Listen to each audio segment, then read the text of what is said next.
জন্য ব্যবহার করতেছে। মান জাহাদা ফাইন্নামা ইউজাহিদু লিনাফসি, যে দাওয়াতের মেহনতের ভিতরে কষ্ট ক্লেশ স্বীকার করবে, যথাসাধ্য চেষ্টা করবে, সে তো নিজের লাভের জন্য করতেছে।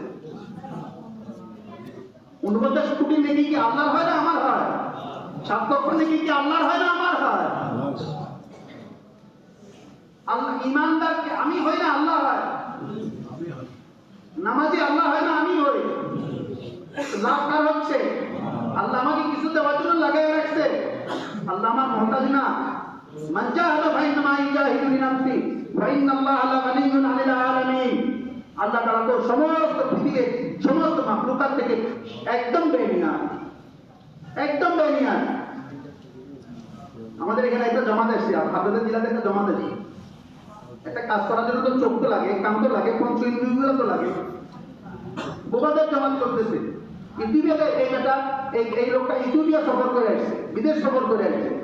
যে কানেও শুনে না, মুখেও বলতে পারে না, ওই আল্লাহর বান্দাটা তো ছোট। আল্লাহ মুহতাজ কারো, নিজেকে মুহতাজ মনে করে, মুখাপেক্ষী মনে করে যদি এই কাজের ভিতরে লাগায় রাখে, তো তার দ্বারা আল্লাহ তাআলা বহুত বড় বড় কাজ দিবে। একটা বটের পিছিয়ে বলতে পারে না আমার দ্বারা কত বড় বট গাছ হয়ে যাবে। একটা লাউ গাছ বলতে পারে না আমার ভিতরে কত লাউ ধরবে।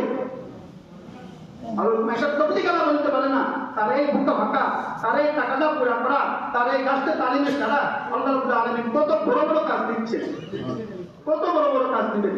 কোন কোন জায়গায় কার কার হিদায়াতের ফয়সালা করে দিবেন, কোথায় কোথায় আল্লাহ তাআলা নাফরমানি বন্ধ হওয়ার জন্য ব্যবহার করে দিবেন, কোথায় আল্লাহ তাআলা বাতিলকে দুনিয়া থেকে ইস্তেনাবুদ করার জন্য তার এই কুরবানিকে নিয়ে আল্লাহ ব্যবহার করতেছেন। এটা কোন তবলিগওয়ালা বলতে পারে না, ব্যবহার আল্লাহ তাআলাই করতেছেন। এই জন্য ভাই দিল থেকে শুকরিয়া আদায় করা যে আল্লাহ যেন আমাদেরকে মৃত্যু পর্যন্ত লাগায় রাখে।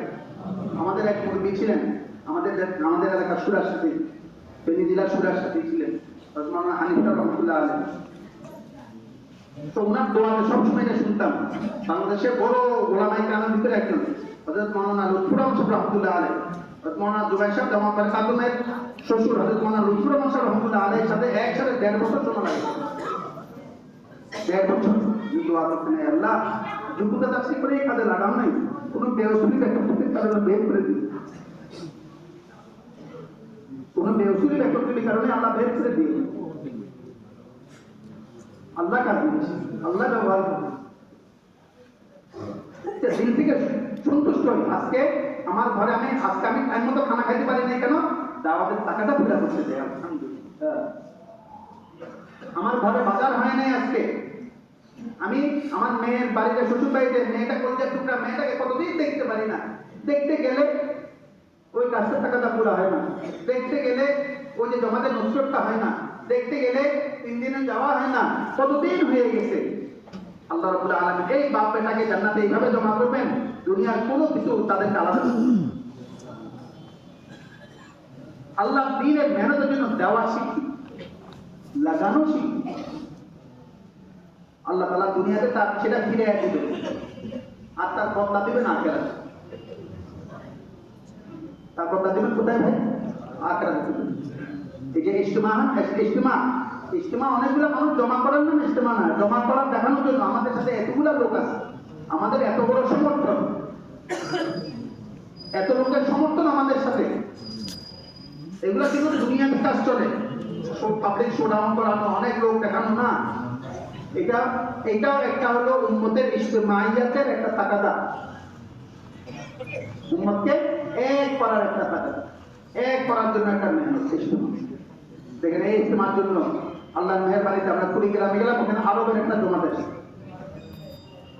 টঙ্গীতে দেখছি বিদেশের বিভিন্ন দেশের সাথীরা এসে আমাদের টঙ্গী ইজতিমা, আমাদের বিশ্ব ইজতিমার দাওয়াত দিচ্ছে, দাওয়াত দেওয়ার জন্য আসছে। এই মাসের 3 তারিখে, জানুয়ারির 3 তারিখে একজন গেছেন, ওনার সাথে নিজামুদ্দিনও দেখা হয়েছে। একদম আল্লাহ রাসূলের বংশের, মদিনা শরীফের বাসিন্দা, মসজিদে নববীর মুসল্লি। 3 তারিখ পর্যন্ত এখানে মেহনত করছে। ডিসেম্বরের 5 তারিখে আসছে, আর জানুয়ারির 3 তারিখে গেছে। আরবরা আসতেছেন, আফ্রিকার থেকে আসতেছেন, ইংলিশ ওয়ালারা আসতেছেন, ইউরোপ থেকে আসতেছে। এশিয়ার বিভিন্ন দেশের থেকে আসছে ইজতেমার জন্য। ইজতেমাটা হলো উম্মতের ইজতেমা, এটার জন্য খুবই জরুরি। এই ইজতেমাগুলার দ্বারা উম্মত এক হওয়াটা শিখে, মিলেমিশে থাকাটা শিখে, এক সামিয়ানার নিচে এক ইমামের পিছনে নামাজ পড়া শিখে। ওই ইজতেমা আমাদের মাথার উপরে চলে আসে, আর বেশি দিন সময় পাচ্ছে না, একদম মাথার উপরে।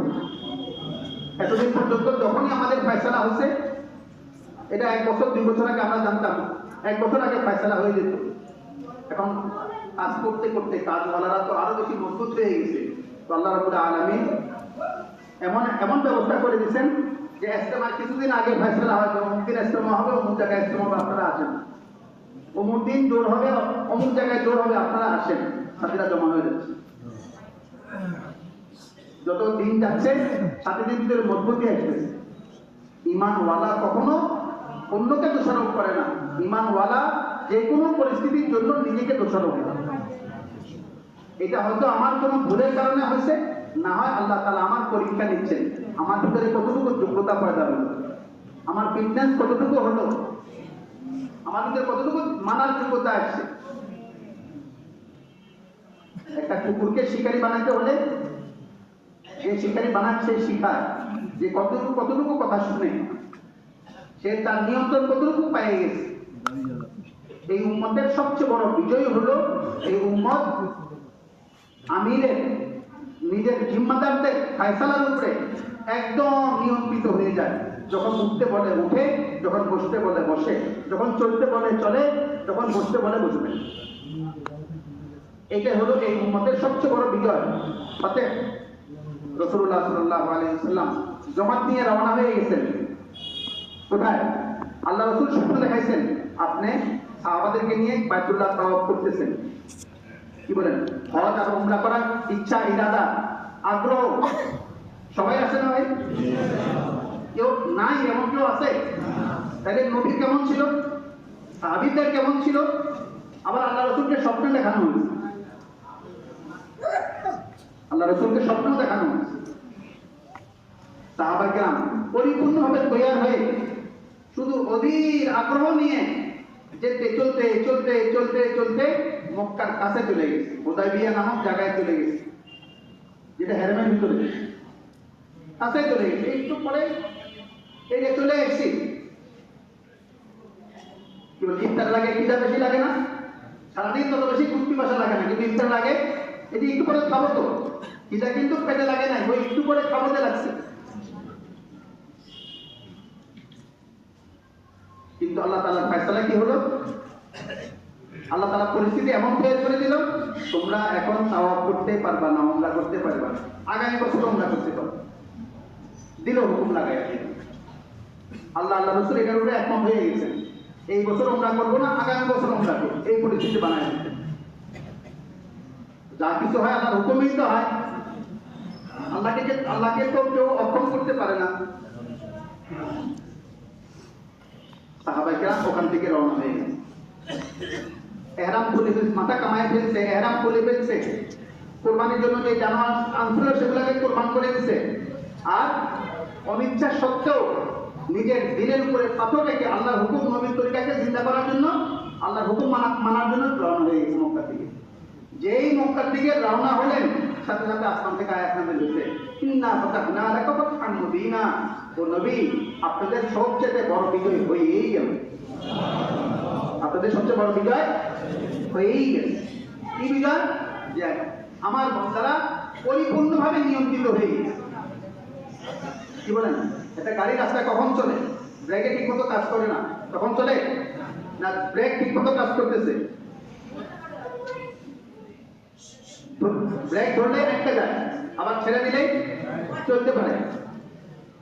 যখন পার্টস গুলা, কোনো একটা মেশিনের পার্টস গুলা পরিপূর্ণভাবে নিয়ন্ত্রিত হয়, তখন ওইটাকে দিয়ে কাজ নেওয়া যায়, মাল বহন করা যাবে, যাত্রী বহন করা যাবে, ওটা বিক্রি করা যাবে।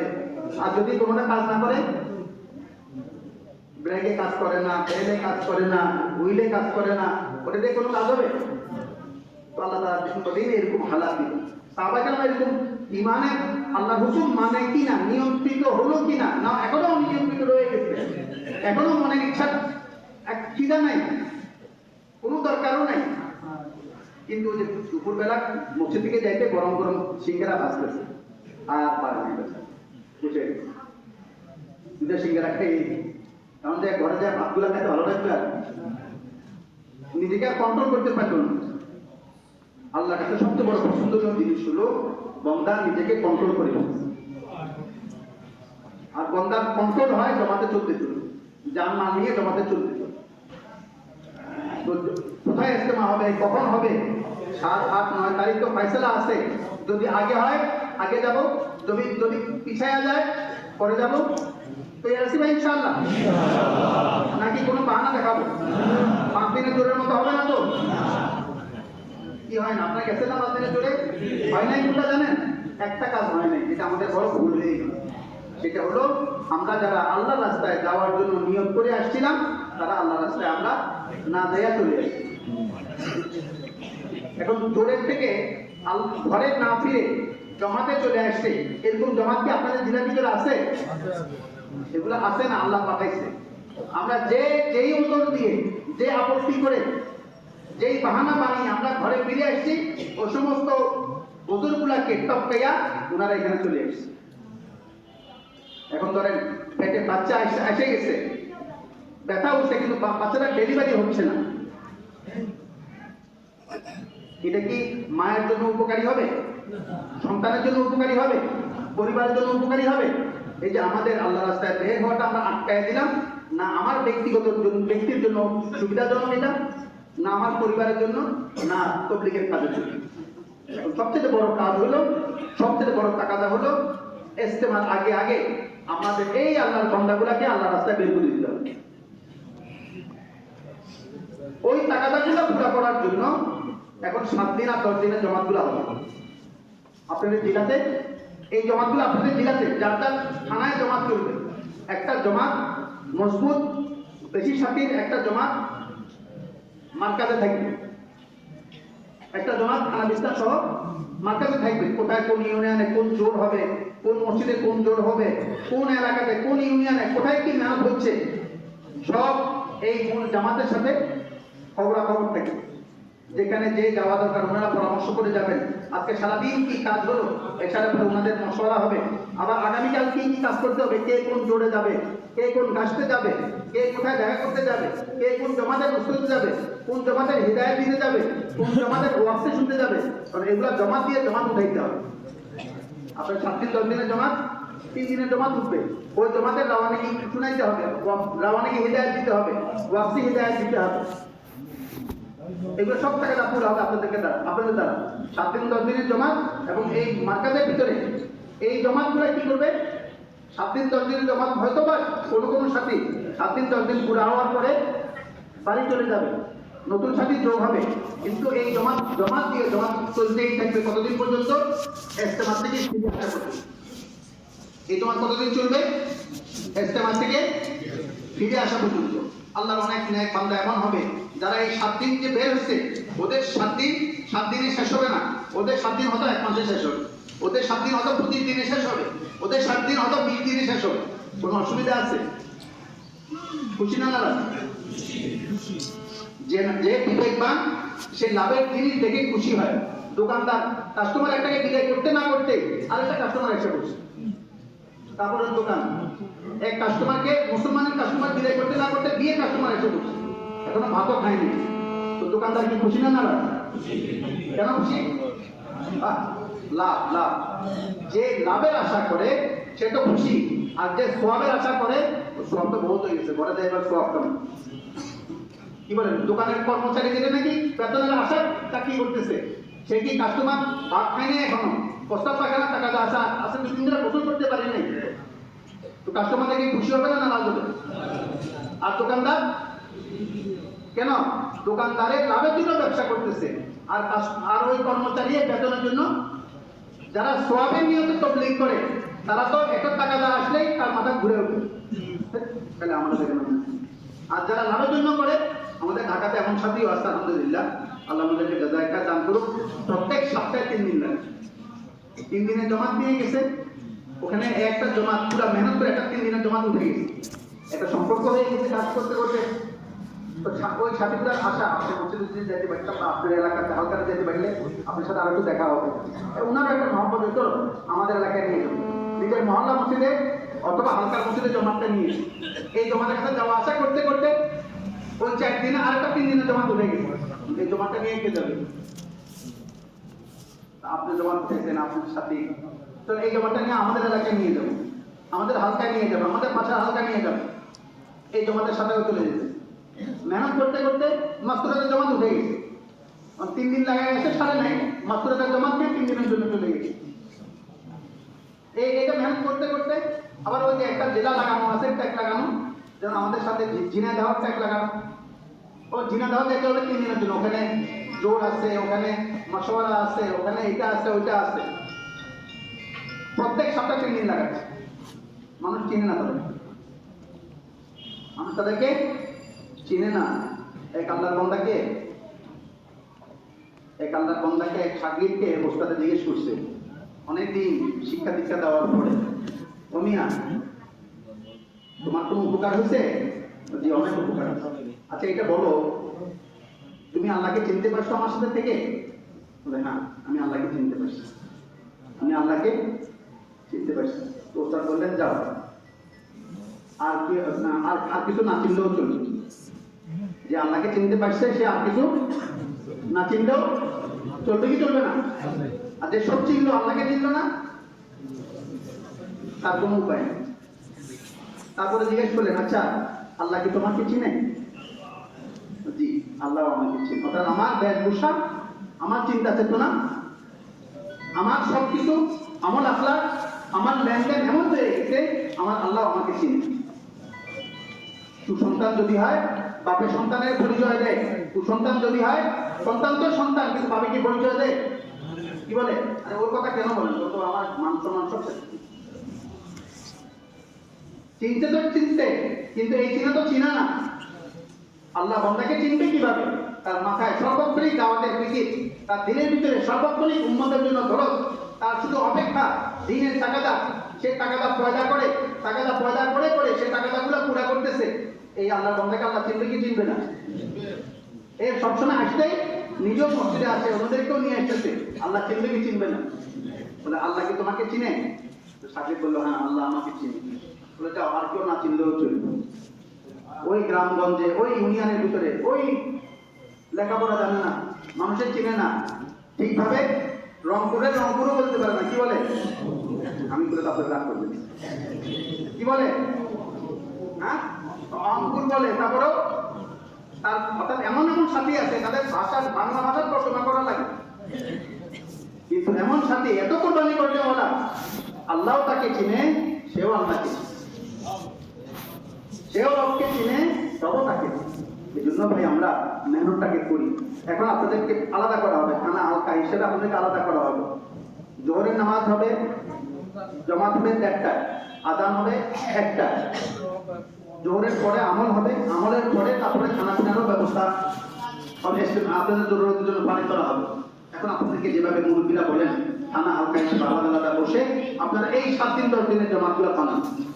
আপনারা এই রংপুর তো হলো মূল জেলা, এটা বিভাগীয় প্রধানও,